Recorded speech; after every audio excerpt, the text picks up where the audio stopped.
Okay, we're going to talk about how to find the solution to a quadratic equation. The solutions to a quadratic equation are the points at which the line or which the function intersects the x-axis. The solutions are also referred to as zeros, roots, or x-intercepts.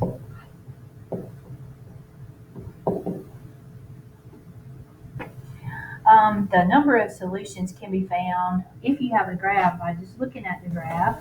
If there's two solutions to a quadratic function, that means that the graph crosses the x-axis twice. So it could look like this, and these 2 points would represent the solution, or it could be pointed upside down, and these 2 points would also represent the solutions. If it's one solution, it means it sits on the x-axis just once.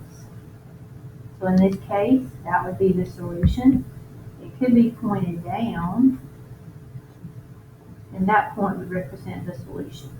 If there's no real solutions, it means it doesn't cross the x-axis at all, and there would be 2 imaginary solutions. All right, if we want to solve by graphing, we need our graphing calculator, and you can download this app on your phone, which we'll talk about later. You would hit y equals, you would type in the function, which would be x squared plus 2x minus 3. All right, we need to pull up a t-chart, so we would hit second graph. All right, there's my t-chart. I look around, I want to find the vertex, which is the point where the 2 parts of the graph come together. If I look in the y column, and I look at this y value right here, surrounding that y value are symmetric points, which means the y values are the same. So I'm going to take that vertex, and I'm going to get the 2 points above it and the 2 points below it. And also, if you look in that t-chart, if you look in the y column, where the zeros are, that's going to represent our solutions. Okay, so I'm going to go back. I'm going to transfer this t-chart over here, and I want you to do the same when you do your homework. So that was negative 3, 0, negative 2, negative 3, negative 1, negative 4, that was my vertex, 0, negative 3, and 1, 0. Okay, I'm going to plot those points. There's negative 3, 0, negative 2, negative 3, negative 1, negative 4, 0, negative 3, 1, 0. Okay, sorry about that. And these 2 points right here, where it crosses the x-axis, represent the solutions.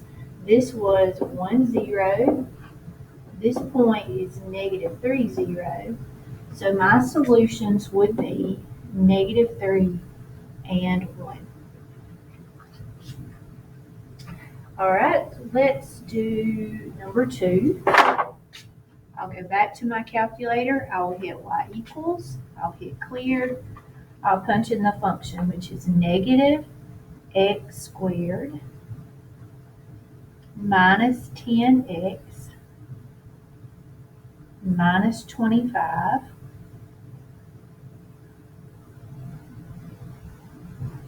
Okay, I'll pull up a t-chart. So I hit second graph. I go and I look for my vertex. I'm looking for a y value that is in between 2 y's that are the same. So if I look at negative 5, 0, the y on both sides of that is negative 1 and negative 4. So I'm going to take that middle point, that vertex point, and the 2 points above it and the 2 points below it. So I'm going back. I'm going to transfer my t-chart right here. So that would be -7, -4, -6, -1, -5, 0, -4, -1, and -3, -4. Okay, I'm going to plot those points. -7, -4, -6, -1, -5, 0, -4, -1, -3, -4. Okay, I'm going to look where the graph crosses the x-axis. It crosses the x-axis right here at this point, which is -5, 0. So my solution is -5. All right, if you want to see the rest of the notes, the answers are provided in Google Classroom.